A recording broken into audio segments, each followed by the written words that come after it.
La cité sous-marine de Miras 7 avait prospéré paisiblement pendant 300 cycles.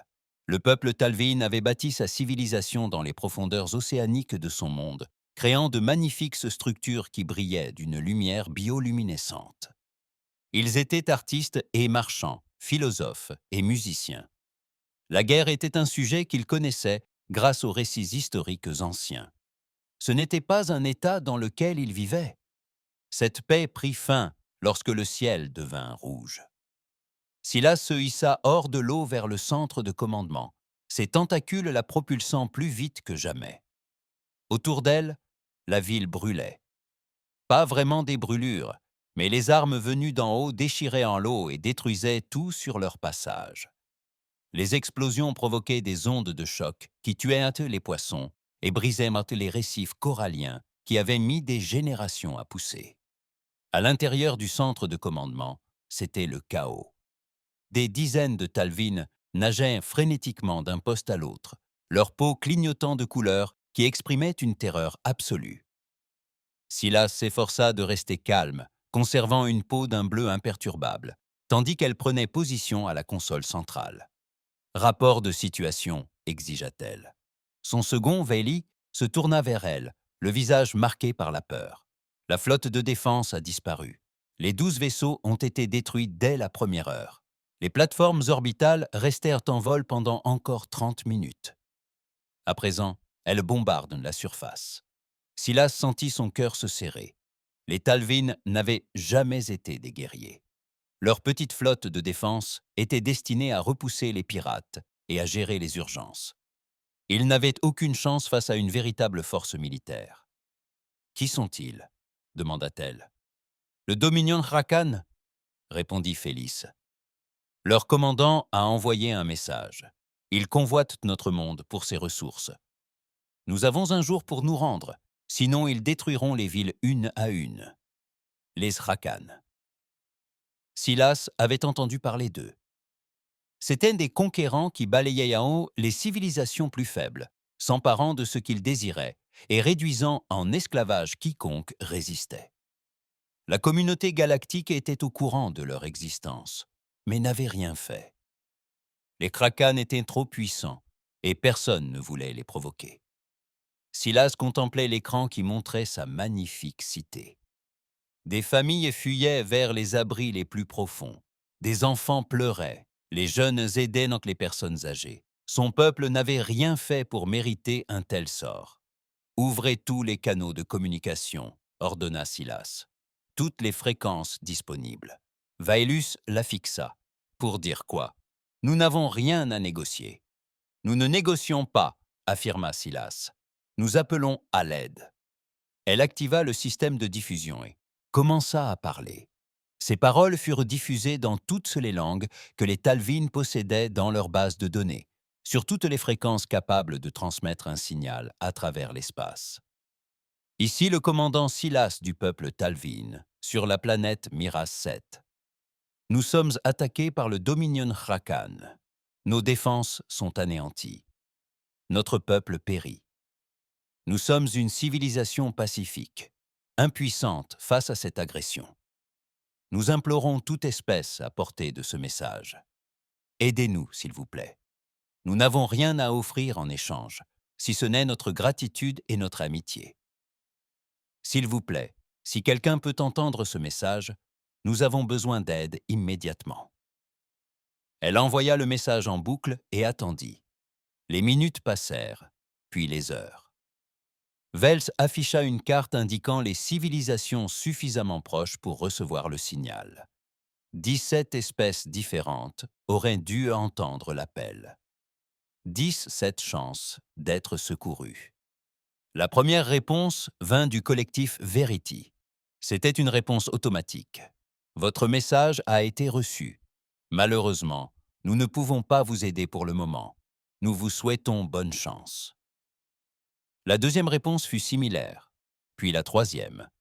Au bout de 6 heures, 16 espèces avaient répondu. Toutes refusèrent d'aider. Certaines prétextèrent être trop loin. D'autres invoquaient des politiques de non-ingérence. La plupart disaient simplement qu'ils ne pouvaient pas risquer d'affronter les Hrakan. Silas sentit quelque chose se briser en elle. La galaxie les avait abandonnés. Elle s'apprêtait à couper le système de communication lorsque Vélez lui saisit soudain le bras. « Attends, il y a un autre signal. »« Laisse-moi deviner, » dit Silas avec amertume. « Encore un refus. »« Non, » dit lentement Vélez, la peau frémissante de confusion. « Ce n'est pas un refus, c'est un vaisseau. » Silas consulta l'écran du capteur. Un vaisseau venait d'apparaître à la limite de leur système. Ce n'était ni Talvin, ni Rakan. Le code d'identification était dans une langue qu'elle ne reconnut pas au premier abord. Le logiciel de traduction se mit alors en marche et elle devint livide sous le choc. « Humain », murmura Vélez. « Ce vaisseau est humain. » Tous les occupants du centre de commandement s'arrêtèrent net. Des humains, des habitants de ces mondes mortels. L'espèce venue d'une planète si hostile qu'elle aurait dû les anéantir pour ce qu'ils faisaient. Des humains, des habitants de ces mondes mortels. L'espèce venue d'une planète si hostile qu'elle aurait dû l'anéantir avant même qu'elle ne développe son intelligence. L'espèce dont les autres civilisations murmuraient, avec crainte et fascination. Un message parvint, traduit en langue talvéenne parfaite. « Commandant Silas, ici le vaisseau de guerre humain, le Relentless. Nous avons reçu votre appel de détresse. Tenez bon, les ST. Renforts arrivent. » Avant que Silas ne puisse répondre, d'autres signaux apparurent sur les capteurs.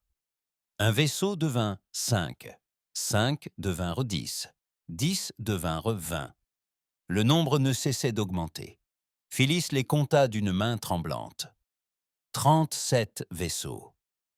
37 vaisseaux de guerre humains viennent d'entrer dans notre système. Silas activa le canal de communication, la voix tremblante. « Vaisseau humain Relentless, ici Silas. Pourquoi nous aidez-vous? Nous sommes des inconnus. » Une voix féminine, calme et assurée, répondit.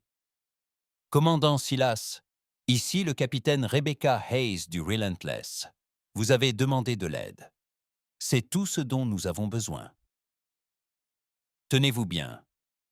Nous allons discuter avec les Rakan. » Au-dessus de la planète, en orbite, le commandant Rakan Drath célébrait sa victoire.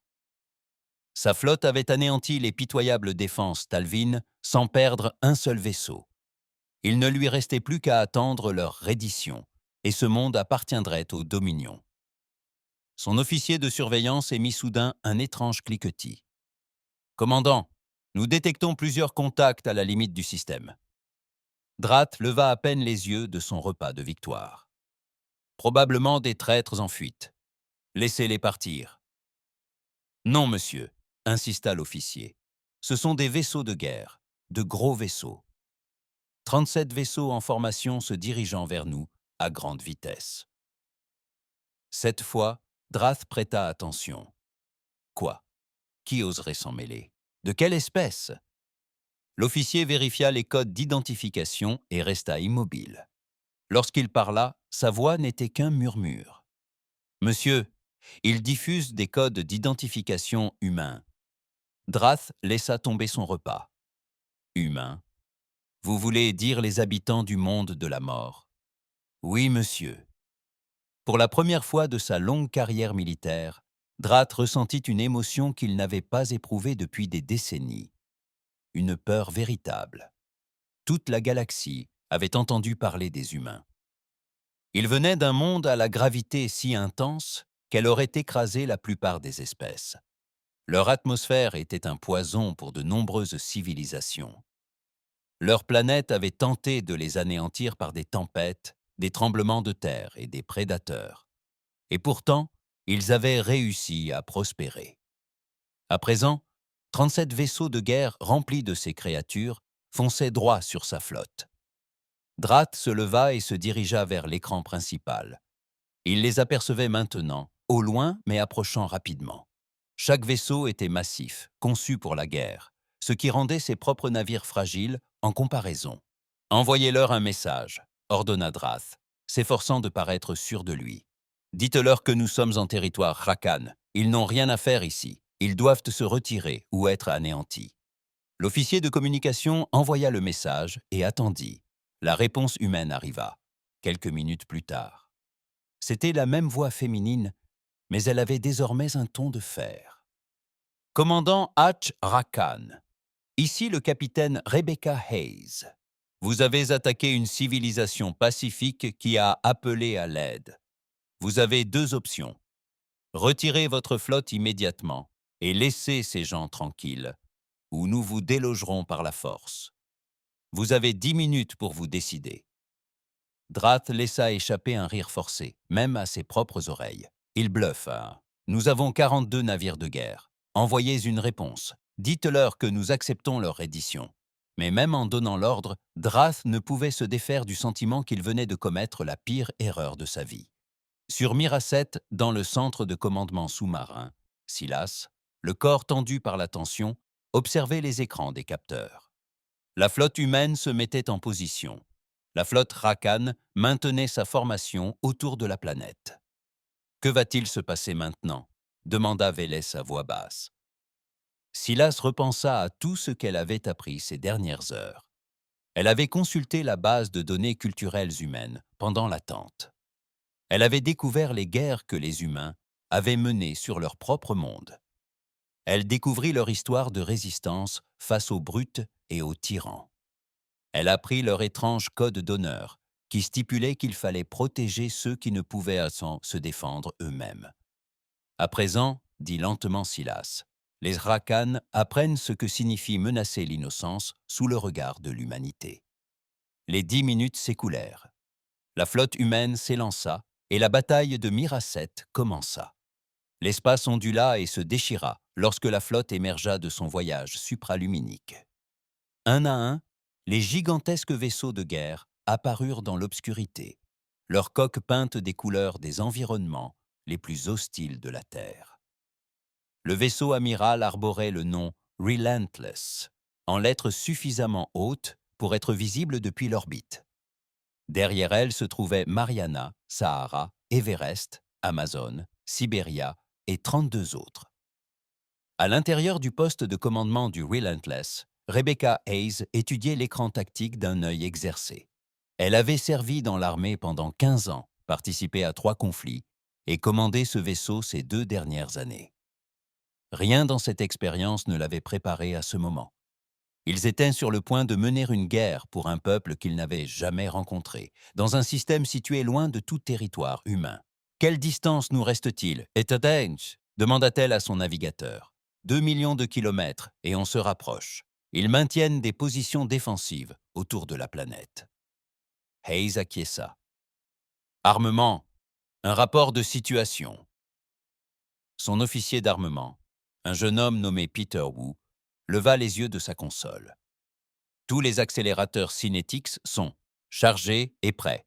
Les tubes lance-missiles sont opérationnels. Système de défense rapproché activé. Nous pouvons ouvrir le feu sur votre ordre. Bien. Communication. Ouvrez un canal avec l'amiral de la flotte Porter. L'écran clignota et afficha le visage buriné de David Porter. L'amiral était de retour à la base avancée, mais il avait suivi la situation de près. « Capitaine Hayes, dit Porter, je sais ce que vous allez demander. La réponse est oui. Vous avez pleine autorisation d'engager le combat si les Harakan ne se retirent pas. Les règles d'engagement sont standards. Protégez les civils, minimisez les pertes autant que possible, mais n'hésitez pas s'ils ouvrent le feu les premiers. » Hayes sentit un poids s'abattre sur ses épaules, mais sa voix resta calme. « Compris, monsieur. Nous nous en chargeons. » L'expression de Porter s'adoucit légèrement. « Rebecca, la galaxie entière nous observe. Montre-leur ce que représente l'humanité. » La transmission s'interrompit. Hayes prit une profonde inspiration et se tourna vers son équipage. « Tout le monde, ici le capitaine. Nous sommes ici parce que quelqu'un a lancé un appel à l'aide et que personne n'a répondu.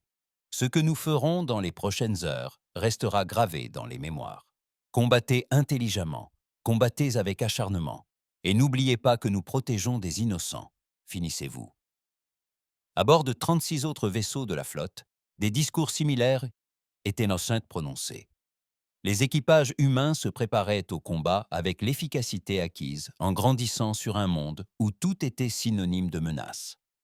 Ils vérifiaient leurs armes, mettaient leur équipement en sécurité et adressaient des prières silencieuses aux dieux en lesquels ils croyaient. À bord du vaisseau amiral Rakan, Drath tentait de comprendre ce qu'il voyait. Son officier de renseignement avait rassemblé toutes les données disponibles sur les humains, et aucune n'était cohérente. « Expliquez-moi encore une fois », exigea Drath. « Comment leur planète peut-elle être classée comme extrêmement dangereuse ?» L'officier, un homme nerveux nommé Krell, afficha des images de la Terre. « Monsieur, la gravité sur la planète d'origine des humains est 40% supérieure à la normale galactique. La pression atmosphérique au niveau de la mer serait fatale à la plupart des espèces dépourvues d'équipements de protection. La planète subit régulièrement des catastrophes climatiques, ouragans, tremblements de terre, tsunamis, et les formes de vie indigènes ont évolué pour devenir extrêmement agressives. » Drath contemplait les images. « Et les humains ont évolué là-bas naturellement. » « Oui, monsieur, en tant que prédateurs tenaces.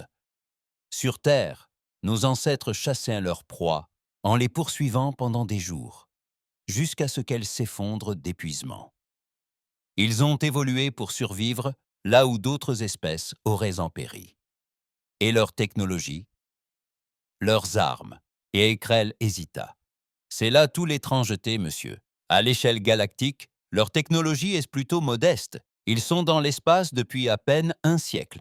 Mais leur doctrine militaire est sans précédent. » Drath sentit sa confiance revenir. « Ils sont donc jeunes et relativement primitifs.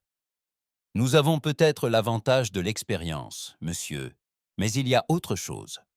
Les humains ont un dicton dans leur langue dominante. Nous ne combattons pas parce que nous haïssons ce qui est devant nous, mais parce que nous aimons ce qui est derrière nous.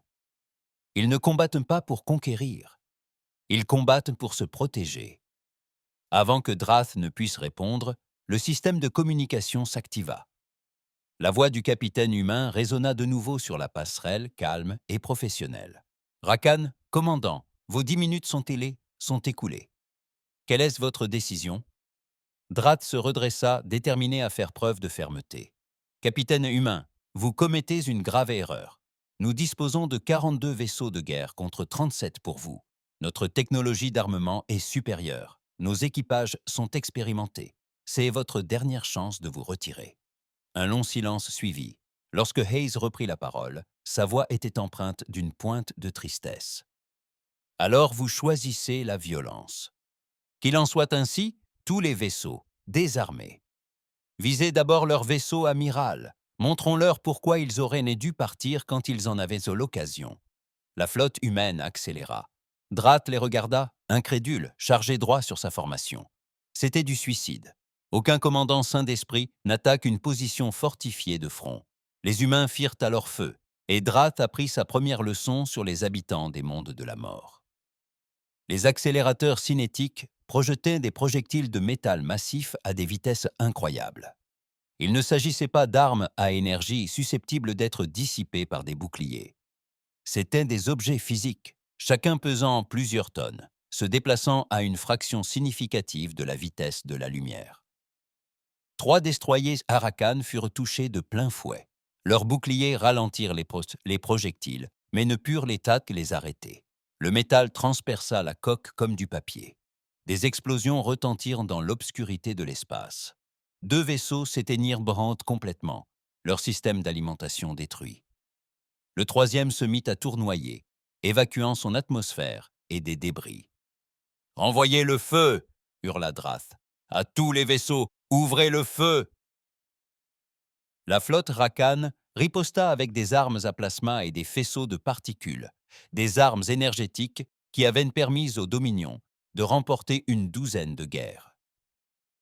Les faisceaux frappèrent les boucliers et les blindages des vaisseaux humains, mais ces derniers continuèrent d'avancer.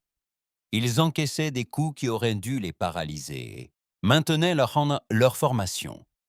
Des rapports de dégâts commencèrent à arriver des vaisseaux humains, mais aucun ne renonçait à l'attaque. Drath ne comprenait pas. Pourquoi ne battent-ils pas en retraite? Nous avons touché au moins 6 vaisseaux de plein fouet. Krell vérifia ses capteurs et son visage devint livide. Monsieur, les vaisseaux humains sont endommagés, mais leurs équipages continuent le combat. D'après ces relevés, certains de ces vaisseaux ont subi des pannes de système de survie dans plusieurs sections, mais du personnel continue d'y travailler.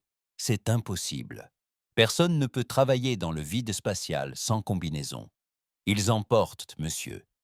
Mais les niveaux de radiation dans ces sections endommagées seraient mortels pour notre personnel, même protégé. Les humains acceptent la situation et poursuivent leur réparation. Drath comprit enfin à qui il avait affaire. Ce n'étaient donc pas des guerriers ordinaires. C'étaient au cas des créatures qui avaient évolué pour endurer des conditions mortelles pour d'autres. Une douleur qui aurait forcé une autre espèce à se rendre ne faisait qu'attiser la colère des humains. La flotte humaine se rapprocha à portée de tir optimale. Drath observa les baies de lancement s'ouvrir et des centaines de petits chasseurs en jaillirent tels des insectes enragés. Des pilotes humains, à bord de leur monoplace, fonçaient droit sur les défenses Rakan. « Lancez nos chasseurs !»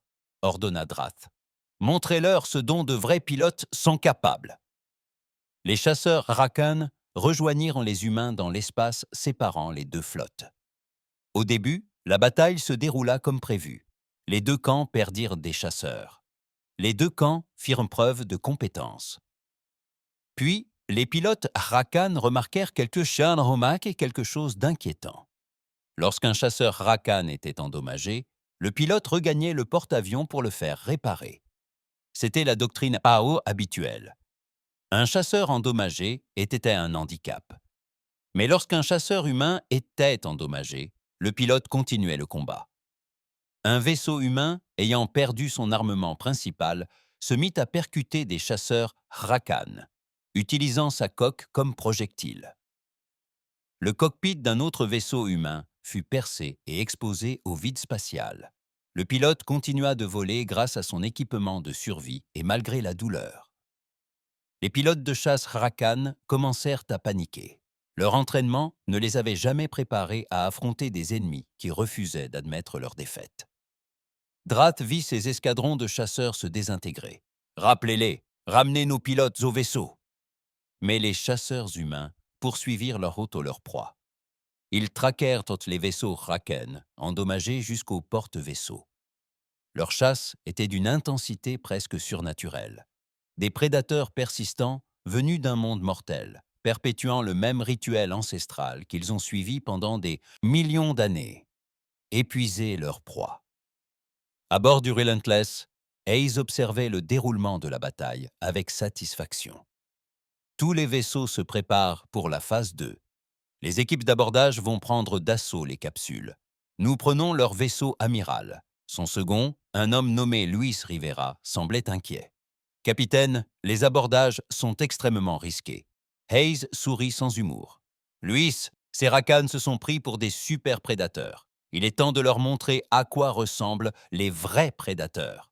Lancez les capsules d'abordage. » 20 capsules d'assaut blindées jaillirent de divers vaisseaux humains, décrivant une trajectoire parabolique vers le vaisseau amiral Rakan à travers un déluge de tirs défensifs. La moitié d'entre eux furent détruits avant d'atteindre leur cible. L'autre moitié perça la coque et verrouilla sa cible. À l'intérieur du vaisseau amiral Rakan, les alarmes hurlèrent lorsque les humains firent irruption. Drath envoya tous ses soldats disponibles pour repousser les frontières. 300 guerriers Rakan, armés de fusils à plasma et forts de l'expérience acquise lors d'une douzaine de campagnes. Les humains envoyèrent 50 marines. Cela aurait dû être un massacre. Au lieu de cela, ce fut une déroute. Les marines humains se déplaçaient dans le vaisseau en armure motorisée dont le poids aurait écrasé des soldats ordinaires. Ils opéraient dans des champs gravitationnels que les Rakan avaient sans pousser au maximum, espérant ainsi ralentir les envahisseurs. Les humains ne s'en aperçurent presque pas. La gravité était inférieure à celle de la Terre. Lorsque le plasma perça les armures, ils continuèrent le combat. Lorsque les couloirs se remplirent de gaz toxiques, ils passèrent en mode clos et poursuivirent leur progression. Lorsque les guerriers Rakan tentèrent de tenir des points de passage stratégiques, les humains défoncèrent les fentes les murs et attaquèrent par surprise. Drath suivait les images de vidéosurveillance avec une horreur grandissante. Ces soldats n'étaient pas des lâches. Ils avaient combattu avec bravoure, mais ils affrontaient des créatures qui avaient passé toute leur évolution à apprendre à survivre dans des environnements hostiles grâce à une détermination sans faille. En moins d'une heure, les marines humains avaient atteint le pont de commandement. Drath les entendit découper la porte renforcée. Il dégaina son arme de poing et se prépara à un ultime combat. La porte explosa vers l'intérieur. Un marine humain en sortit, et Drath aperçut pour la première fois un habitant de Deathworld. L'humain était grand pour un Rakan, et son armure était noircie par les tirs de plasma. La visière était fissurée, et Drath pouvait voir ses yeux à travers. Ses yeux étaient ceux d'un prédateur, calme et concentré. L'humain s'exprima en Rakan fluide par l'intermédiaire d'un interprète. « Commandant Drath, votre flotte est anéantie. Rendez-vous immédiatement et votre peuple sera traité conformément à la loi galactique. C'est votre seule chance. » Drath consulta son écran de sécurité. 9 de ses vaisseaux étaient détruits ou gravement endommagés. Le reste de ses forces subissait de lourdes pertes. Ses escadrilles de chasseurs avaient disparu. Son vaisseau amiral était capturé. Il laissa tomber son arme et leva les mains en signe de reddition. La bataille de Mira 7 était terminée, et le Dominion Rakan avait appris ce qui arrivait lorsqu'on s'attirait les foudres de l'humanité. Un silence de plomb s'abattit sur le champ de bataille. Les armes se turent et l'explosion cessa. Il ne restait plus que des débris flottant dans l'obscurité et la faible lueur des vaisseaux endommagés qui tentaient de maintenir leurs systèmes en marche. À l'intérieur du centre de commandement sous-marin de Mira 7, Silas fixait l'écran tactique, l'incrédulité se lisant sur tout son corps. Sa peau oscillait entre un blanc de choc et un bleu d'espoir. Autour d'elle, l'état-major était tout aussi stupéfait. « La bataille est terminée », dit Phyllis d'une voix calme. « Les humains ont gagné. En moins de 3 heures, ils ont vaincu une flotte Rakan qui a anéanti nos forces de défense en quelques minutes. » Phyllis peinait à réaliser ce qu'elle voyait. Des vaisseaux humains se déplaçaient déjà parmi les débris. Leurs propres vaisseaux endommagés et les vaisseaux Rakan capturés furent touchés. Les opérations de sauvetage commencèrent immédiatement. Des navires médicaux furent déployés auprès des 2 flottes. Un message parvint. C'était le capitaine Hayes. « Commandant Silis, ici le capitaine Hayes. Les Rakan se sont rendus. Votre monde est en sécurité. Votre centre de commandement est-il en mesure d'accueillir une navette? J'aimerais vous rencontrer en personne, si vous me le permettez. » Silas activa sa réponse par des tentacules qui s'agitèrent. « Capitaine Hayes, vous avez sauvé toute ma civilisation. Vous pouvez venir où bon vous semble. Nous vous sommes redevables. » 30 minutes plus tard, une navette humaine traversa l'atmosphère et plongea sous les vagues. Les ingénieurs de Talvin durent modifier un port d'amarrage pour l'adapter à cette conception inhabituelle. Mais ils y parvinrent. Lorsque le sas s'ouvrit, Silas vit des humains pour la première fois. Rebecca Hayes franchit le seuil, accompagnée de 2 autres personnes. Elle était grande et se déplaçait avec une grâce qui semblait incongrue pour quelqu'un venant d'un monde à la gravité aussi élevée. Sa peau était sombre, ses cheveux courts et son regard perçant. Elle portait un uniforme de cérémonie propre, mais encore marqué par les brûlures des combats. « Commandant Silis » dit Hayes en s'inclinant légèrement. « C'est un honneur de vous rencontrer. » Silis lui rendit son salut avec une certaine gêne. Les humains de Telvena avaient des morphologies très différentes. « Capitaine Hayes, nous ne vous remercierons jamais assez. Vous avez risqué votre vie pour des inconnus. » Hayes sourit, et Silas remarqua que son expression semblait sincère. « Vous avez appelé à l'aide? C'était suffisant. Puis-je vous parler? J'ai beaucoup à vous expliquer, et je suis certaine que vous avez des questions. » Ils se dirigèrent vers surgeant vers une salle de conférence préparée à la hâte. Les humains ne pouvaient pas respirer sous l'eau comme les Talvin, aussi Hayes et ses compagnons gardèrent-ils leurs casques. Les Talvin fournissaient de l'eau à une température agréable, et leurs compagnons gardaient leurs casques. Les Talvin aménageaient des chambres confortables remplies d'eau où les humains pouvaient s'asseoir. Mais Silas remarqua qu'ils ne semblaient pas être gênés par la pression qui aurait été douloureuse pour la plupart des espèces. « Je dois vous demander, commença Silas, pourquoi êtes-vous venus? Nous n'avons rien offert. Nous n'avons aucune alliance militaire avec l'humanité. Nous ne faisons même pas partie de votre zone spatiale. » Hayes se pencha en avant, le visage grave. « Commandant, puis-je vous parler de l'histoire de l'humanité?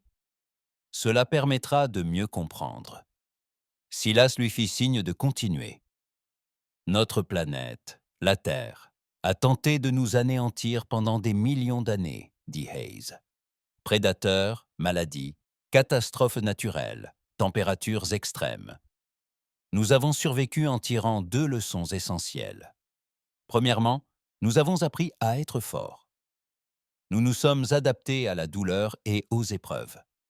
Deuxièmement, nous avons appris que la survie exige la solidarité. Quand l'un d'entre nous tombait, les autres l'aidaient à se relever. Quand une tribu était confrontée à une catastrophe, les tribus voisines venaient à son secours. Nous avons surmonté le pire en refusant de laisser les autres pays abandonnés. » Elle marqua une pause, et sa voix se fit plus douce. « Lorsque nous avons atteint l'espace et rencontré d'autres espèces, nous avons découvert une triste réalité. La galaxie a oublié cette leçon. Les espèces se regardent souffrir sans intervenir. Elles invoquent des lois, des traités et des considérations politiques, mais nous nous souvenons de ce que c'était que de vivre sans aucun soutien. Alors, nous avons fait une promesse. Lorsque nous entendons quelqu'un appeler à l'aide, nous répondons. Toujours. » Silas sentit quelque chose changer dans sa compréhension. Ces guerriers n'étaient pas des conquérants. C'étaient des protecteurs qui avaient appris de leur propre souffrance. « Mais le prix à payer, dit Silas. Vos navires sont endommagés, vos hommes sont blessés. En valait-il la peine? » Hayes se leva et fit signe à Silas de la suivre. Ils traversèrent les couloirs jusqu'à un point d'observation donnant sur la ville. Des familles talvéennes sortaient des abris. Des enfants jouaient à nouveau. Les lumières de la ville se rallumaient. « Ça en vaut la peine, » dit simplement Hayes. « Chaque vie sauvée, chaque enfant qui grandit libre, ça vaut toutes les cicatrices que mon équipe gardera. » Silas dut poser la question qui la hantait. « Capitaine, j'ai accédé à vos bases de données humaines pendant la bataille. J'ai lu des récits de vos guerres, des armes que vous avez créées, des dégâts que vous pouvez infliger. Pourquoi n'êtes-vous pas des conquérants? Vous avez la force de prendre tout ce que vous désirez. » Hayes se tourna vers elle. « Car la force sans moralité n'est que cruauté. Oui, nous pouvons détruire, mais nous choisissons de protéger.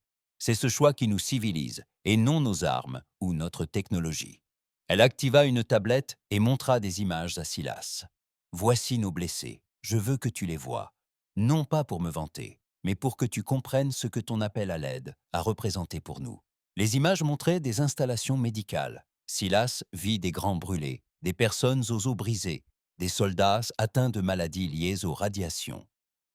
Pourtant, sur chaque image, les humains semblaient de bonne humeur.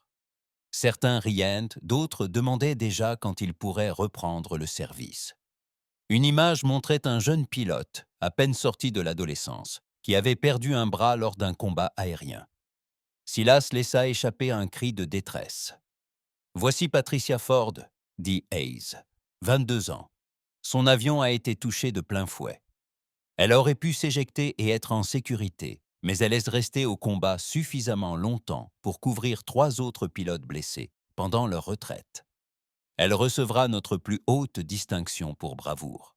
Elle a perdu un bras, ajouta Silas. Sa carrière est terminée. Hayes secoua la tête. Nous allons lui poser une prothèse. Elle pourra voler à nouveau d'ici quelques mois si elle le souhaite. Mais surtout, quand je lui ai rendu visite à l'infirmerie, savez-vous ce qu'elle a dit? Elle a dit « Nous les avons sauvés, n'est-ce pas? Les Talvin vont bien. » Quand je l'ai confirmé, elle a souri et a dit que ça en valait la peine. Silas était muette. Un tel altruisme la dépassait. Hayes poursuivit la visite. Elle emmena Silas voir les vaisseaux humains en réparation d'urgence. Les équipages travaillaient dans des conditions inimaginables, des niveaux de radiation qui auraient tué Talvin en quelques minutes, des températures extrêmes qui feraient bouillir ou congeler la plupart des espèces. Nous ne sommes pas insensibles à la douleur, expliqua Hayes, tandis qu'ils observaient des ingénieurs travailler dans une zone endommagée. Nous la ressentons autant que n'importe qui d'autre. Nous apprenons simplement à la surmonter. Notre planète nous a appris que s'arrêter quand on souffre, c'est mourir. Ils se rendirent dans la Aswang, dans la zone de détention où étaient détenus les prisonniers, Rakans. Silas était terrifié à l'idée de ce qu'elle pourrait voir. Les récits de brutalité humaine et de guerre étaient monnaie courante dans toute la galaxie. Au lieu de cela, elle constata que les Rakans étaient traités avec une dignité élémentaire. Ils étaient en sécurité, mais indemnes. Les gardes humains étaient professionnels et calmes. Le personnel médical soignait même les Rakans blessés, avec le même dévouement qu'aux humains. « Vous les traitez bien ?» remarqua Silas, surpris. « Ils se sont rendus, » dit Hayes. « Cela signifie qu'ils sont prisonniers de guerre et non plus ennemis. Nous avons des règles à ce sujet. D'ailleurs, beaucoup de ces Rakans ne faisaient qu'obéir aux ordres. On juge les gens à leur choix, non à leur espèce. » Hayes avait organisé une rencontre entre Silas et Drath, le commandant Rakan. Il était enfermé dans une cellule à part, isolé de son équipage. Lorsque Silas entra, Drath leva les yeux, le regard hanté. « Vous souhaitez me voir ?» demanda-t-il d'une voix vaincue. « Je voulais comprendre, » répondit Silas. « Vous avez conquis de nombreux mondes. » Qu'est-ce qui différenciait les humains? Drath laissa échapper un rire amer. Tout. Nous nous prenions pour des prédateurs, l'espèce dominante. Nous pensions que la puissance résidait dans la supériorité technologique et le nombre. Puis nous avons rencontré les humains et nous avons compris notre erreur. Il se leva et se dirigea vers la paroi transparente de sa cellule. Les humains sont des prédateurs d'un monde où tout est prédateur. Ils apprennent à survivre grâce à une détermination sans faille. Leur victoire ne repose pas sur un meilleur armement, mais sur leur refus catégorique d'abandonner. Attaquez-les, ils continuent le combat. Blessez-les, ils surmontent la douleur. Croyez-vous les avoir vaincus? Ils attaquent par surprise. Drath se tourna vers Silas et le regarda droit dans les yeux. Mais ce n'est pas le pire. Le pire, c'est leur compassion. Nous nous attendions à des monstres. Au lieu de cela, nous avons trouvé des guerriers d'honneur. Ils nous ont vaincus au combat, puis ils nous ont soignés. Ils auraient sans pu nous exécuter pour avoir attaqué les Talvin. Au lieu de cela, ils nous traitent conformément à la loi galactique et vont nous remettre aux autorités compétentes. Sa voix baissa jusqu'à un murmure. Je comprends enfin pourquoi les autres espèces les craignent. Non pas parce qu'ils sont cruels, mais parce qu'ils sont supérieurs à nous. Ils nous montrent ce que nous pourrions devenir, et nous en sommes loin. Silas retourna dans la salle de conférence où Hayes l'attendait. La capitaine avait retiré son casque, maintenant qu'il se trouvait dans un environnement approprié. Son visage exprimait la fatigue, mais aussi la satisfaction. « Commandant Silas, je dois vous informer de la suite des opérations, » déclara Hayes d'un ton formel. « La flotte Rakan sera conduite vers une station neutre pour y être inspectée. Les vaisseaux endommagés, les nôtres comme les leurs, seront réparés. Mais plus important encore, l'humanité souhaite établir des relations diplomatiques avec le peuple talvin. Silas sentit l'espoir l'envahir. Nous nous en réjouirions. De plus, poursuivit Hayes, nous souhaiterions vous proposer un traité de défense. Nous ne pouvons pas stationner de navires ici en permanence, mais nous pouvons vous garantir qu'en cas de nouvelles menaces, des forces humaines interviendront immédiatement. Vous ne serez plus jamais seul face à une attaque. Silas pensa à son peuple, aux enfants qui jouaient dans la cité de cette civilisation qui avait failli disparaître. Elle pensa à ces étranges humains qui traversaient l'espace pour se battre pour des inconnus. car c'était la chose juste à faire. Capitaine Hayes, le peuple Talvin accepte votre offre avec gratitude. Mais je dois vous demander une dernière chose. Comment pouvons-nous nous acquitter de cette dette? Hayes sourit. Il n'y a pas de dette, mais si vous voulez aider, faites comme nous. Quand quelqu'un appelle à l'aide, répondez. Faites passer le message. C'est ainsi que nous bâtissons une galaxie meilleure. Tandis que Silas observait la navette humaine retourner vers la flotte, elle comprit que tout avait changé. La galaxie avait vu la véritable nature des humains, et les anciennes règles n'avaient plus cours. Le vaisseau diplomatique Envoy se déplaçait dans l'espace avec une grâce délibérée. Son équipage humain était pleinement conscient que chacun de ses mouvements était observé par une douzaine de civilisations. L'amiral David Porter se tenait dans le salon d'observation, contemplant l'immense structure qui grossissait sur l'écran. La station du Conseil brillait dans l'obscurité comme un joyau, une construction édifiée par d'anciens fondateurs, il y a des milliers d'années, pour servir de terrain neutre dans la politique galactique. À ses côtés, l'ambassadrice Nicole Wright consultait des données sur sa tablette. Elle avait 20 ans de moins que Porter, mais 2 fois plus d'expérience diplomatique. Sa mission consistait à gérer les crises politiques qui suivaient les opérations militaires. La station est entourée de navires de guerre, remarqua-t-elle. J'en compte au moins 15 d'espèces différentes. C'est inhabituel pour une séance diplomatique, grogna Porter. Ils ont peur. Nous avons prouvé que les humains ont recours à la force lorsqu'ils le jugent nécessaire. À présent, ils veulent m'en savoir si nous sommes des héros ou une menace. Sommes-nous une menace, amiral? Porter réfléchit attentivement à la question. Nous sommes une menace pour quiconque s'en prend aux innocents. Si cela fait de nous une menace, cela ne me pose aucun problème. L'émissaire a accosté sans incident, bien que le contrôle de sécurité ait duré 3 fois plus longtemps que d'habitude. Les gardes humains ont dû laisser la plupart de leurs armes à terre, ne conservant que leurs armes de poing pour les cérémonies. Porté a remarqué que les gardes d'autres espèces étaient autorisés à porter un arsenal bien plus important. Le message était clair. Les humains étaient considérés comme des agresseurs potentiels. Ils furent escortés à travers des couloirs peuplés d'espèces venues des 4 coins de la galaxie. Certains les observaient avec curiosité, d'autres avec crainte, quelques-uns avec une hostilité à peine dissimulée. Porté garda un visage impassible et un pas régulier. La salle du conseil était immense, un espace circulaire dont les sièges s'élevaient en gradins, à la manière d'un amphithéâtre antique. Chaque espèce disposait d'un module environnemental adapté à sa biologie.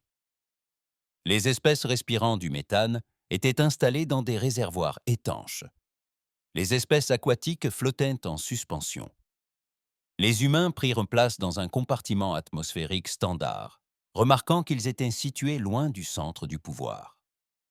Au centre de la salle siégeait l'arbitre, un ancien Varum nommé Solon. Les Varum étaient l'une des plus anciennes espèces, réputées pour leur neutralité et leur sagesse. Solon était arbitre depuis plus d'1 siècle. Ce conseil est maintenant ouvert, annonça Solon d'une voix traduite simultanément en des dizaines de langues. Nous sommes réunis pour examiner l'action militaire humaine sur Myrus 7. Les accusations sont graves. Violation des protocoles de non-intervention, usage non autorisé de la force et atteinte aux droits territoriaux établis. Porté sentit sa mâchoire se crisper. Des accusations. Il traitait cela comme une procédure pénale. Le premier à prendre la parole fut le représentant Kaloun du collectif Verity. Les Verity étaient non des bureaucrates par nature, une espèce qui valorisait l'ordre et les procédures par-dessus tout. L'espèce de Kaloun avait évolué sur un monde sans prédateurs et n'avait jamais compris le concept de violence nécessaire. Les faits sont clairs, déclara Kaloun. Les humains sont entrés dans un système où ils n'avaient jamais compris le concept de violence nécessaire. Les faits sont clairs, répéta Kaloun. Les humains sont entrés dans un système où ils n'avaient aucune autorité. Ils ont affronté le Dominion Hrakan, une puissance souveraine reconnue. Ils ont détruit des biens et fait des prisonniers. Tout cela sans autorisation du Conseil. Cela crée un dangereux précédent. Si nous laissons une espèce agir en justicier, le chaos s'ensuivra. D'autres voix se sont jointes à cet avis. Le représentant de l'enclave Borvik a évoqué le maintien de l'ordre. Le délégué des mondes cassiens mit en garde contre l'encouragement du militarisme. Une à une, les espèces qui avaient ignoré l'appel de détresse des Talvins se levèrent pour condamner ceux qui y avaient répondu. Puis prit la parole le représentant des Haken. Il s'appelait Vorin et avait reçu la lourde tâche de défendre les actions de son espèce tout en réclamant justice contre l'humanité. Le Dominion reconnaît que l'attaque contre Mira Seven était agressive, déclara Vorin avec prudence. Cependant, la riposte humaine était disproportionnée. Ils ont détruit 9 de nos vaisseaux et tué des centaines de nos hommes. Nous exigeons des réparations et la restitution de nos vaisseaux et de notre personnel capturé. Porté se leva, son allure militaire imposante témoignant d'un accueil irréprochable. Puis-je prendre la parole?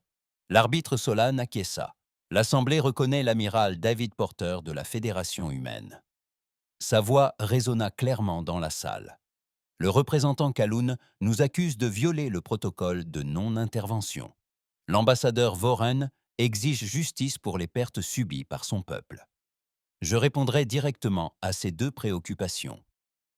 Les Talvin ont émis un appel de détresse qui a été reçu par 17 civilisations différentes. 17 occasions de secourir une espèce pacifique menacée d'extinction. 16 espèces ont choisi de ne rien faire. 17 occasions de secourir une espèce pacifique menacée d'extinction. 16 espèces ont choisi de ne rien faire. Nous étions la 17e, marqua-t-il une pause, laissant cette idée faire son chemin. Nous n'avons pas recherché la gloire. Nous n'avons pas convoité de territoire. Nous avons répondu à un appel à l'aide, car c'est ainsi que agissent les êtres moraux. Si vos protocoles stipulent que nous aurions dû laisser les Talvin périr, alors vos protocoles sont erronés. La salle s'embrassa. Certains acquiescèrent en criant. D'autres exigèrent le silence. L'arbitre Solon leva la main pour demander le silence. Amiral Porter, la loi existe pour maintenir la stabilité. Sans elle, nous sombrons dans le chaos. Porter acquiesça. Je suis d'accord, arbiteur, mais la loi sans justice n'est que tyrannie sous un masque de civilisation. Les Rakan ont attaqué un monde paisible. Où était la loi alors? Où était ce conseil quand les Talvin ont imploré son aide? L'ambassadeur Wright se tenait aux côtés de Porter. Permettez-moi d'ajouter quelque chose. L'humanité ne prétend pas être parfaite. Notre histoire est jalonnée d'erreurs et de tragédies. Mais nous avons tiré une leçon de cette histoire sanglante. Le mal triomphe quand les gens de bien restent passifs. Nous avons refusé de rester de simples spectateurs. Une nouvelle voix s'est élevée dans le débat. Elle provenait d'une source inattendue. Le général Thorin de l'Union corvienne. Les Corviens étaient une ancienne puissance militaire, respectés dans toute la galaxie pour leur honneur et leur force. J'ai entendu ces accusations avec une honte grandissante, déclara Thorin, sa voix grave résonnant dans la salle. Nous, les Corviens, avons reçu l'appel de détresse des Talvins. Nous avons longuement hésité avant de répondre. Finalement, nous avons préféré la prudence au courage. La peur des Kraken nous a empêchés d'agir comme il se devait. Les humains n'ont pas hésité. Ils ont vu l'injustice et ils ont agi. Thorin se tourna vers les autres représentants. Nous nous moquons de leur jeunesse. Nous les craignons pour leur force. Mais peut-être devrions-nous plutôt apprendre d'eux. Qu'en sommes-nous devenus une civilisation qui se cache derrière des lois tandis que des innocents meurent? Un silence s'installa dans la salle. Les paroles de Thorin avaient un poids qu'il était impossible d'ignorer. L'arbitre Solon reprit la parole. Nous allons entendre les Telvinvin. Le commandant Silas a été invité à témoigner. Silas entra dans la salle, paraissant petit et nerveux au milieu des puissances galactiques réunies. Elle prit la parole et commença d'une voix douce qui s'éleva peu à peu. J'ai lancé cet appel à l'aide en sachant qu'il était probablement vain. Mon peuple mourait. Nos villes étaient détruites. J'ai imploré l'aide de quiconque voudrait bien m'entendre. 17 civilisations nous ont entendus. Seule l'humanité a daigné prendre le moindre risque. Elle balaya la pièce du regard, son langage corporel trahissant à la fois gratitude et colère. Vous êtes assis là, à débattre de la question, de savoir s'il faut les punir pour nous avoir sauvés. Vous les critiquez pour avoir utilisé la force, tout en oubliant que les Rakan ont d'abord employé une force bien supérieure contre nous. Vous parlez de protocoles et de procédures alors que mon peuple était massacré. Sa voix s'éleva. Les humains sont venus sur notre monde et ont versé leur sang pour nous. Ils ont perdu des hommes en protégeant des inconnus. Et maintenant, vous les traitez comme des criminels. Qu'est-ce que cela dit de vous? Qu'est-ce que cela dit de ce conseil? Le silence qui suivit fut profond. Finalement, un représentant d'une petite espèce, assise au fond de la salle, prit la parole. C'était un délégué de la coalition Pharaon, une puissance mineure dont on entendait rarement parler. Les Pharaons avaient également reçu l'appel des Talven. Nous aussi, nous n'avons rien fait. Nous nous sommes dit que nous étions trop petits, trop faibles, mais nous n'étions que des lâches. Les humains nous ont montré ce qu'est le courage. Je soutiens leurs actions. S'est jointe une autre voix, puis une autre. Peu à peu, une coalition d'espèces plus petites a commencé à prendre la parole pour défendre l'humanité. Ces civilisations s'étaient ressenties vulnérables, avaient craint les empires prédateurs et avaient souhaité que quelqu'un prenne leur défense. L'arbitre Solon laissa le débat se prolonger pendant des heures. Les arguments fusaient de part et d'autre. Les civilisations les plus anciennes et les plus importantes souhaitaient le maintien du statu quo. Les espèces plus petites aspiraient au changement. Finalement, alors que le cycle du jour touchait à sa fin, Solon demanda une décision. Ce conseil devait déterminer si les actions humaines sur Mira 7 étaient justifiées ou constituaient une violation dangereuse de l'ordre galactique. Le vote s'est déroulé électroniquement, chaque espèce votant en secret. Les résultats s'affichèrent sur l'écran central, et Porter sentit son souffle se couper. 38 espèces ont voté pour soutenir les actions de l'humanité. 27 ont voté contre. 8 se sont abstenus. Le Conseil a pris sa décision, annonça Solon.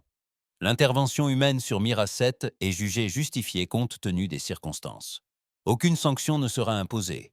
Toutefois, ce Conseil reconnaît également la nécessité d'une structure formelle pour gérer de telles crises et à l'avenir, poursuivit l'arbitre Solon. La proposition du général Thorin concernant une coalition d'intervention humanitaire sera approfondie. Les espèces seront invitées à contribuer à une capacité d'intervention rapide conjointe. L'objectif est de garantir que les appels de détresse comme celui des Talvan ne restent plus jamais sans réponse. Porter sentit la tension se relâcher. Ce n'était pas une victoire totale, mais c'était suffisant. À la fin de la séance, plusieurs représentants s'approchèrent de Porter et Wright en privé. Certains les remercièrent discrètement, d'autres les mirent en garde. Un diplomate âgé du Concordat de Rivan prit Porter à part. « Amiral, vous avez gagné aujourd'hui, mais vous vous êtes aussi fait de puissants ennemis.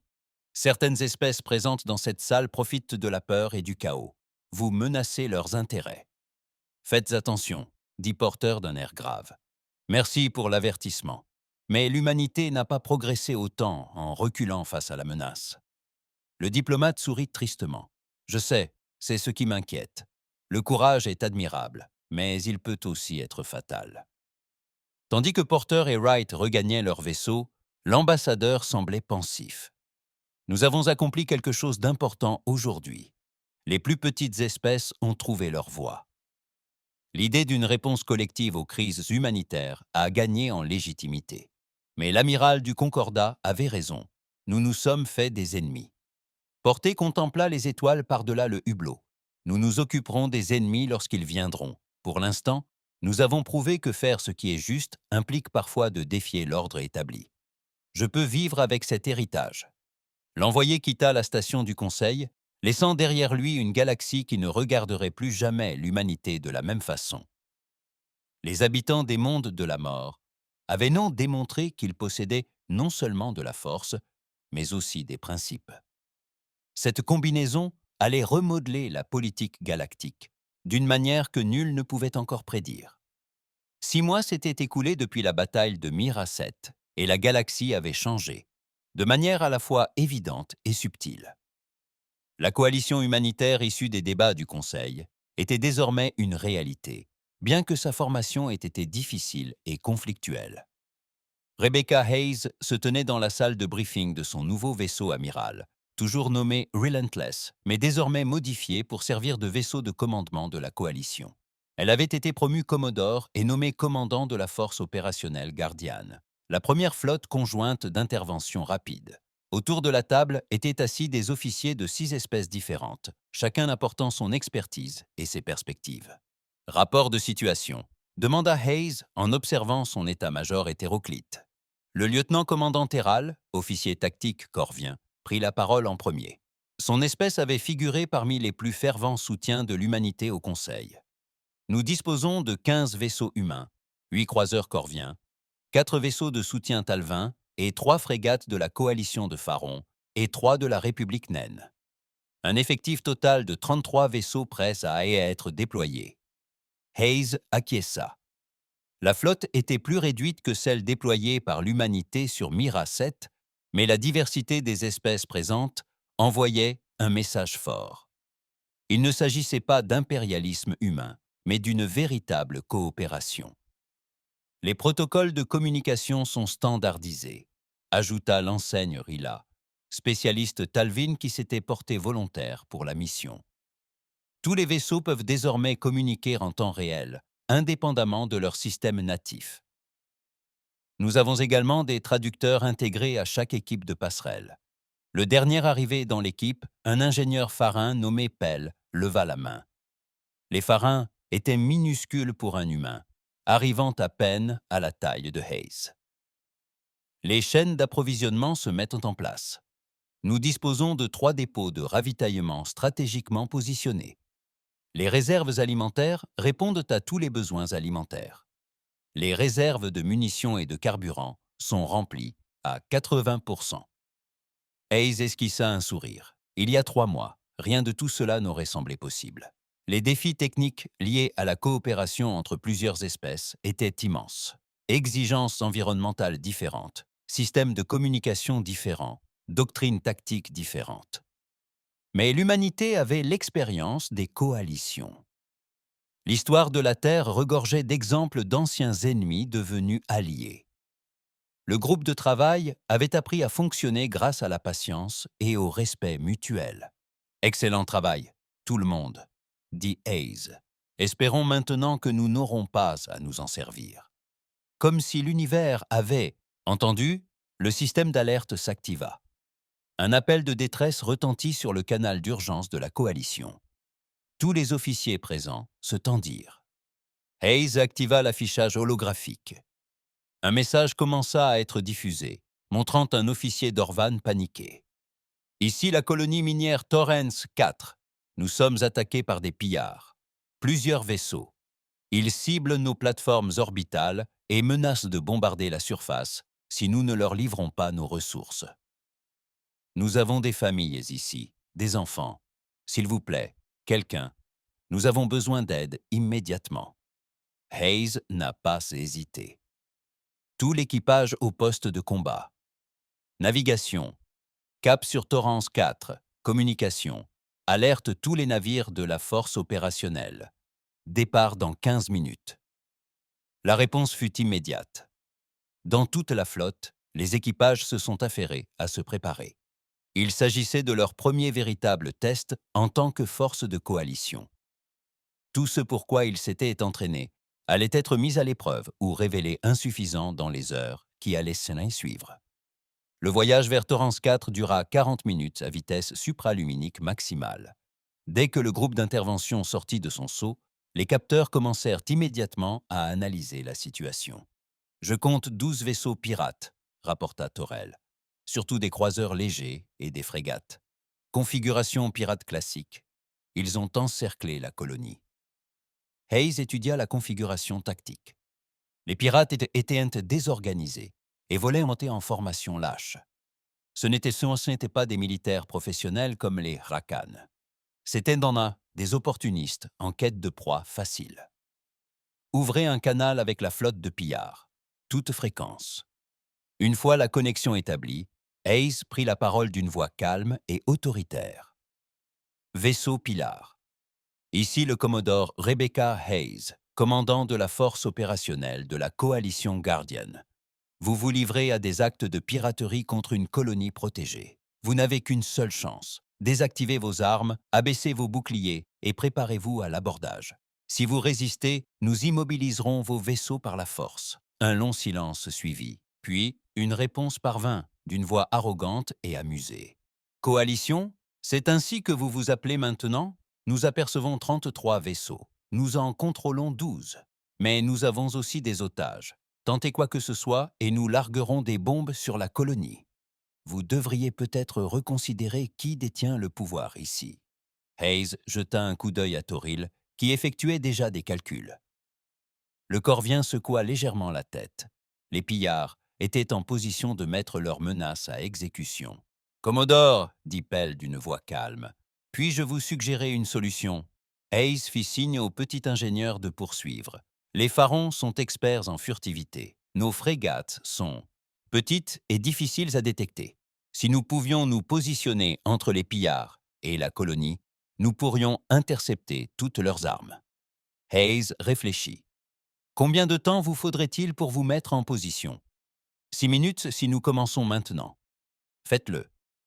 Mais évitez d'être détecté par leurs capteurs. Les communications permettent au commandant du Raider de rester en ligne de mire. Je veux qu'il se concentre sur nous, pas sur son système tactique. » Les 3 frégates Pharaon rompirent discrètement la formation, leur système furtif s'activant. Pour les raiders, il semblerait que le groupe opérationnel se contente d'ajuster sa position. Hayes a rouvert le canal aux pillards. « Vous avez raison, vous détenez des otages. Mais réfléchissez-y. Vous faites face à une coalition qui comprend des humains. Nous sommes l'espèce qui a détruit une flotte Rakan pour avoir attaqué des étrangers. Que pensez-vous que nous ferons aux pirates qui menacent des civils ?» Le commandant des pillards a ri, mais son rire sonnait faux. Des grands mots. « Mais vous ne risquerez pas la colonie. »« Vous avez raison, dit Hayes. Nous ne risquerons pas la colonie. C'est pourquoi nous allons vous empêcher de la menacer. Tous les vaisseaux attaquent le pattern Delta. Ciblez uniquement leur système d'armes. Je veux des prisonniers, pas des cadavres. » Le groupe d'intervention se lança à l'assaut. Pris de panique, les pillards lancèrent leurs bombardements sur la colonie. Mais les frégates Pharaon les attendaient, leur système de défense antimissiles traquant chaque projectile. De petits lasers de précision interceptèrent et détruisirent les armes, avant qu'elles n'atteignent l'atmosphère. Les pillards comprirent soudain qu'ils étaient impuissants. « Rendez-vous immédiatement », ordonna Hayes. « Ou alors, on ne fait plus de chichi. » La bataille, si l'on peut l'appeler ainsi, dura moins de 20 minutes. Les vaisseaux de la coalition ont submergé les pillards avec une précision coordonnée. Les vaisseaux humains ont ciblé les systèmes de propulsion avec des armes cinétiques. Les croiseurs corviens ont désactivé les boucliers à l'aide d'impulsions électromagnétiques. Les vaisseaux de soutien talvéens ont brouillé les communications pour empêcher les pillards de se coordonner. Au terme de l'affrontement, les 12 vaisseaux pillards gisaient détruits dans l'espace, leurs équipages indemnes mais anéantis. Aucun coup de feu n'avait été tiré sur la colonie. Hayes ouvrit un canal de communication avec la surface. « Colonie Torrance 4, ici le Commodore Hayes. Les pillards sont neutralisés. Vous êtes en sécurité. Des équipes de sécurité de la coalition vont descendre pour s'assurer qu'il ne reste aucune menace. » La réaction de la colonie fut un mélange de larmes et de gratitude. Hayes ressentit la satisfaction familière d'une mission accomplie sans perte de vie inutile. Après les opérations, tandis que le groupe d'intervention procédait au traitement des prisonniers et à la sécurisation des navires ennemis, Hayes réunit son état-major pour un débriefing. « Tout s'est bien passé », déclara Terral avec satisfaction. « La coordination a été impeccable, aucun tir ami. Nos vaisseaux ont subi des dégâts minimes, ajouta Rilla. Les pillards se sont rendus rapidement dès qu'ils ont compris notre détermination. La réputation de ce groupe d'intervention se répand déjà, ce qui facilitera les opérations futures. » Pell, l'ingénieur Pharaon, semblait satisfait. « Les systèmes furtifs de mon équipe ont prouvé leur efficacité. Nous sommes peut-être peu nombreux, mais nous pouvons apporter une contribution significative. » Hayes leur fit un signe de tête à chacun. Tous avaient parfaitement rempli leur rôle. C'était là l'essence même de cette coalition, des espèces différentes, des forces différentes, unies pour protéger les plus vulnérables. Au cours des mois suivants, le groupe d'intervention gardienne intervint sur 7 autres incidents. Une urgence médicale sur une station isolée, une catastrophe naturelle nécessitant une évacuation, 2 nouvelles attaques de pirates, une prise d'otages. À chaque fois, la coalition intervenait avec efficacité et professionnalisme, et la nouvelle se répandait dans toute la galaxie. La coalition était réelle, elle fonctionnait, et surtout, elle répondait aux appels à l'aide. Des espèces plus petites commencèrent à demander à la rejoindre. En moins d'un an, le groupe de travail s'était agrandi et comptait des représentants de 20 civilisations différentes. Les grands empires observaient la situation avec un mélange de respect et d'inquiétude. Mais tous n'appréciaient pas ces changements. Dans l'ombre de la galaxie, parmi des espèces qui tiraient entier profit du chaos et de la peur, des plans se tramaient. La coalition représentait une menace pour l'ancien ordre, et toute menace devait être éliminée. Hayes était dans ses quartiers, en train d'examiner des rapports, lorsqu'un message sécurisé de l'amiral Porter lui parvint. Son visage à l'écran était soucieux. « Rebecca, nous avons des renseignements préoccupants. Plusieurs sources indiquent que certaines puissances se coordonnent contre la coalition. Elles nous considèrent comme une menace pour leurs intérêts. » Hayes ressentit une tension familière. De quel genre de menace parle-t-on, amiral ? Du genre de menace où il pourrait tenter de prouver que la coalition ne peut pas protéger tout le monde. Il pourrait orchestrer un incident pour nous affaiblir ou pour épuiser nos ressources. Avons-nous des détails précis ? Porter secoua la tête. Pas encore. Mais je voulais vous tenir au courant. Maintenez le groupe d'intervention en alerte. Ce n'est pas terminé. D'une certaine manière, ce n'est que le début. La transmission s'arrêta, et Hayes, assise dans l'obscurité de ses quartiers, songea à ce qu'ils avaient construit et à ce que d'autres pourraient tenter de détruire. Elle pensa aux Talvin, qui prospéraient désormais sous la protection de la coalition. Elle pensa aux familles de Torrens IV, qui dormaient en sécurité grâce à l'intervention du groupe d'intervention. Elle repensa aux dizaines d'autres incidents où des vies avaient été sauvées. Quels que soient les défis à venir, Hayes savait une chose avec certitude. La coalition resterait inébranlable. Ils avaient prouvé que des espèces différentes pouvaient collaborer pour le bien commun. Ils avaient prouvé à la galaxie que la force alliée à la compassion était plus puissante que la force seule. Les anciens empires pourraient les mettre à l'épreuve. Pirates et pillards pourraient les défier. Des ennemis politiques pourraient tenter de les déstabiliser. Mais la coalition serait prête, car c'était leur nature. Quand quelqu'un appelait à l'aide, ils répondaient toujours. La jeune élève leva la main en classe, les yeux pétillants de curiosité. Autour d'elle, 23 autres enfants, appartenant à une douzaine d'espèces différentes, étaient assis dans leurs capsules environnementales, tous absorbés par le même enregistrement historique. L'enseignante, une vieille corvienne nommée Mentor Salus, mit la projection en pause. « Oui, jeune fille, as-tu une question ?» La fillette humaine se leva, comme le voulait la coutume de son espèce. « Mentor Salus, je ne comprends pas. Les Talvin étaient des étrangers. Pourquoi les premiers humains sont-ils allés si loin pour les aider ?» Salus sourit, une expression universelle. « C'est une excellente question. Peut-être devrions-nous interroger quelqu'un qui était là. » Ordinateur, établissez la connexion avec le Commodore Hayes.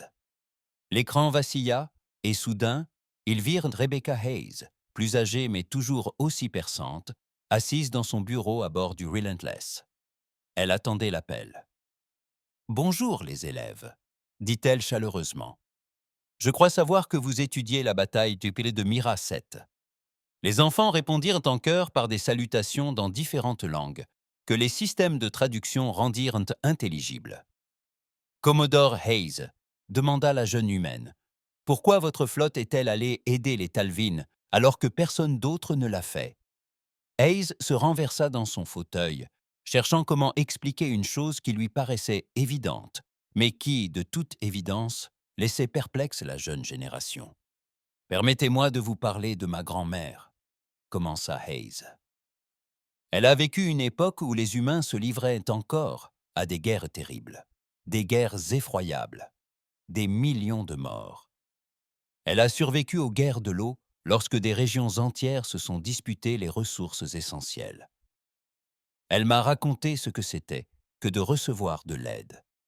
Des travailleurs, humanitaires étrangers, ont apporté de la nourriture, des médicaments et de l'espoir. Le visage de Hayes s'est adouci au souvenir de ces moments. Elle m'a fait promettre quelque chose quand je me suis engagé dans l'armée.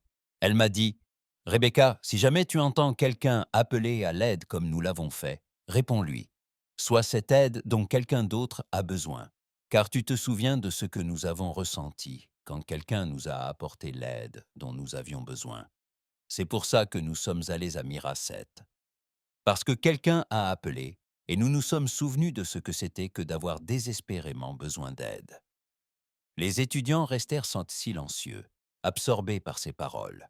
Le mentor Salus approuva d'un signe de tête. « Merci, Commodore. Une dernière question, si vous me le permettez. Votre groupe de travail est opérationnel depuis 2 ans. Qu'est-ce qui a changé durant cette période ?» Hayes jeta un coup d'œil hors champ, puis reporta son attention sur les étudiants. « Tout et rien. La coalition compte désormais 47 espèces membres. Nous avons répondu à 138 urgences. Nous avons sauvé d'innombrables vies. Mais le changement le plus important est le suivant. Les civilisations plus petites ne se sentent plus seules. Elles savent que si elles appellent à l'aide, quelqu'un leur répondra. » La transmission s'est terminée et le mentor Salas est retourné vers la classe. Ce que la Commodore Hayes a omis de mentionner, c'est que la coalition a également dû faire face à d'importantes difficultés. Ces valeurs ne font pas l'unanimité. D'ailleurs, alors qu'elle terminait son appel avec les élèves, elle se préparait déjà pour une réunion cruciale pour l'avenir de la coalition. Dans son bureau, son équipe de direction était réunie. L'atmosphère était tendue. « Les renseignements sont confirmés », déclara Toril d'un ton sombre. « L'Empire Velkin compte mettre notre détermination à l'épreuve. Ils ont identifié une cible qu'ils estiment indéfendable. » Hayes examina la carte stellaire. « Montrez-moi. » Rilla afficha l'écran. « Le système Beric. C'est un centre commercial paisible, peuplé de 3 millions d'habitants répartis en 5 espèces. Le système dispose de défenses minimales. Les renseignements indiquent que les Velkon lanceront un raid massif destiné à submerger nos capacités de réaction. »« Pourquoi là ?» demanda Hayes. « Les Velkon ont évité tout affrontement direct avec nous pendant 2 ans.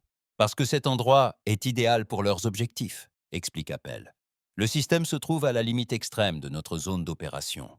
À notre arrivée, les dégâts seront considérables. Si nous ne parvenons pas à les protéger, notre crédibilité en sera compromise. Si nous réussissons, mais au prix de lourdes pertes, cela prouvera que nos ressources sont trop limitées. » Hayes sentit la colère monter en elle, mais elle garda son calme. « Quand ?»« Dans la semaine. Nous n'avons pas de date précise. Nous agissons maintenant. Alertez le groupe d'intervention. Déploiement immédiat à la caserne. » 20 heures plus tard, le groupe d'intervention arrivait à la caserne et commençait les préparatifs. Les autorités locales, d'abord perplexes, se montrèrent ensuite soulagées lorsque Hayes leur expliqua la situation. « Nous n'avons aucune confirmation d'une attaque », protesta l'administrateur de la caserne. « Vous êtes peut-être venus pour rien. »« Je l'espère, » répondit Hayes. « Mais si nous avons raison, vous serez heureux de savoir que nous étions préparés. » Le groupe d'intervention établit des positions défensives autour des mondes et stations habitées. Les vaisseaux humains prirent le périmètre extérieur. Les vaisseaux corviens formèrent une seconde ligne. Les vaisseaux talvéens et Pharon protégeaient directement les zones civiles. Ils attendaient. Un jour passa, puis 2. Certains responsables de la caserne commencèrent à se plaindre de la présence de la coalition qui perturbait le commerce. Le 3e jour, des capteurs détectèrent de multiples signatures supraluminiques à la périphérie du système. 28 vaisseaux de guerre Velkin apparurent en formation d'attaque. Tous les vaisseaux au poste de combat, ordonna calmement Hayes. Formation défensive bêta, qu'ils viennent à nous. La flotte Velkan avança avec assurance. Leur commandant envoya un message moqueur. Force de la coalition, vous êtes en infériorité numérique et loin des renforts. Retirez-vous immédiatement et vous pourrez partir la tête haute. Restez et nous vous apprendrons les limites de votre puissance. Hayes ne prit pas la peine de répondre. Elle ouvrit plutôt un canal vers une fréquence que seul le commandant Velkin était censé écouter. « Commandant, ici le commodore Hayes. Vous avez commis une grave erreur d'appréciation. Vous apercevez 33 vaisseaux de la coalition et vous croyez avoir la supériorité numérique. Mais vous avez oublié de vous poser une question essentielle. Pourquoi n'envoyons-nous que 33 vaisseaux pour défendre 3 millions de civils? Derrière la flotte Velkan, l'espace commença à onduler. 42 vaisseaux supplémentaires émergèrent du voyage supraluminique, apparaissant directement derrière la formation Velkon. Il ne s'agissait pas de vaisseaux de la coalition, mais de renforts d'espèces membres discrètement alertés de la menace. La flotte Velkon était désormais encerclée. 28 vaisseaux contre 75. « Vous n'avez qu'une chance, lança Hayes, sa voix résonnant sur tous les canaux. Rendez-vous immédiatement, ou nous vous démontrerons pourquoi attaquer des civils sous la protection de la coalition est une erreur fatale. Le commandant Velkin, réalisant que sa démonstration soigneusement planifiée s'était transformée en piège, n'eut d'autre choix. Sa flotte se rendit sans tirer un seul coup de feu. Peu après, tandis que les officiers Velkan étaient enregistrés comme prisonniers, l'amiral Porter arriva dans le système. Il rencontra Hayes en privé dans ses quartiers. C'était un risque important, dit Porter. Si les renseignements s'étaient révélés erronés, on aurait pu passer pour un paranoïaque. Si les renforts n'étaient pas arrivés à temps, on aurait été en infériorité numérique. Hayes leur servit à tous deux du café, une boisson terrestre que Porter avait appris à apprécier. Nous devions prendre ce risque. Les Velkan devaient comprendre que la coalition n'est pas seulement l'humanité, mais une véritable alliance d'espèces prêtes à se défendre mutuellement. Porter acquiesça lentement.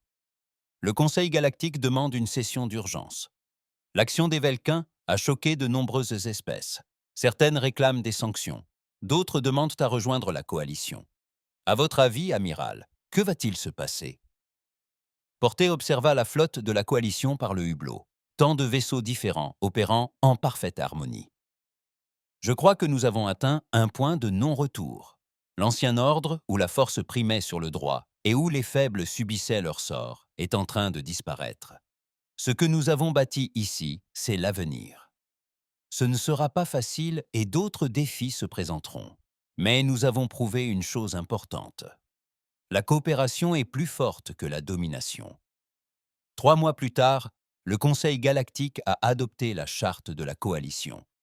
Reconnaissant officiellement la force humanitaire comme une institution galactique légitime, le nombre de ses membres a atteint 72 espèces. Les anciens empires, témoins du bouleversement des rapports de force, commencèrent à modérer leur comportement. Ce n'était pas parfait. Il subsistait des conflits, des injustices, mais l'espoir existait aussi, et c'est ce qui changeait tout. Sur Terre, dans cette même salle de classe où la jeune élève avait posé sa question, le mentor Salus achevait son cours sur la bataille de Mérus 7. Ce qui avait commencé par un appel au secours désespéré, expliqua Salus, était devenu un mouvement qui avait transformé les interactions entre les espèces à travers la galaxie. Les humains nous ont appris une leçon que beaucoup avaient oubliée. La force sans compassion est tyrannie. Mais la compassion alliée à la force peut changer l'univers. La jeune fille leva de nouveau la main. Quand je serai grande, je serai mentor pour Salus. Puis-je rejoindre le groupe d'intervention de la coalition? Salus sourit. Si tu travailles dur et restes fidèle aux principes qu'elle représente, oui, la coalition a toujours besoin de personnes qui comprennent qu'aider les autres n'est pas une faiblesse, mais la plus haute forme de force. À l'autre bout de la galaxie, sur le Relentless, Hayes se tenait sur le pont d'observation, observant son équipage à l'œuvre. Il se préparait pour le prochain déploiement, la prochaine urgence, le prochain appel à l'aide. Son second, Luis Rivera, la rejoignit. « Commodore, nous avons reçu 16 demandes d'assistance la semaine dernière. Certaines sont de véritables urgences. D'autres concernent des problèmes mineurs que les forces locales devraient nous gérer. Comment choisir ?» Ayaz repensa aux paroles de sa grand-mère à propos de la promesse qu'elle avait faite, à propos de ce Talvin qui avait failli mourir parce que tous les autres avaient détourné le regard. « On choisit en posant une question, » dit Ayaz. « Est-ce que quelqu'un appelle à l'aide ? Si la réponse est oui, nous pouvons répondre, puis nous partons. C'est notre métier. C'est ce que nous sommes. » Elle se détourna du hublot et retourna au poste de commandement. Il y avait du travail à faire, des vies à sauver, une galaxie à protéger. Le vieil amiral du Concordat de Revan avait eu raison il y a des années. Le courage pouvait être fatal, mais Hayes avait appris autre chose. Le courage pouvait aussi être contagieux. Et lorsque suffisamment de personnes trouvèrent en le courage de le faire, l'impossible devint simplement difficile, et le difficile devint réalisable. Les habitants de Deathworld, venus de la Terre, avaient répondu à un appel à l'aide et, ce faisant, ils rappelèrent à la galaxie ce que signifiait être véritablement civilisé. Non pas par des lois, des traités ou la technologie, mais par le simple fait de refuser de détourner le regard lorsqu'une personne était dans le besoin. Cet héritage survivrait à tous les empires, à toutes les guerres, à toutes les générations. Il perdurerait car il repose sur le fondement le plus solide qui soit. La conviction que chaque être humain, sans distinction d'espèce, de puissance ou de richesse, mérite d'être secouru lorsqu'il appelle à l'aide en cas de détresse. Et quelque part dans la galaxie, à cet instant précis, quelqu'un lançait un appel à l'aide. Et grâce à ce qui s'est passé sur Myrus 7, grâce à la coalition qui s'est formée en réponse, cet appel ne resterait pas sans réponse. La Task Force Guardian était déjà en route.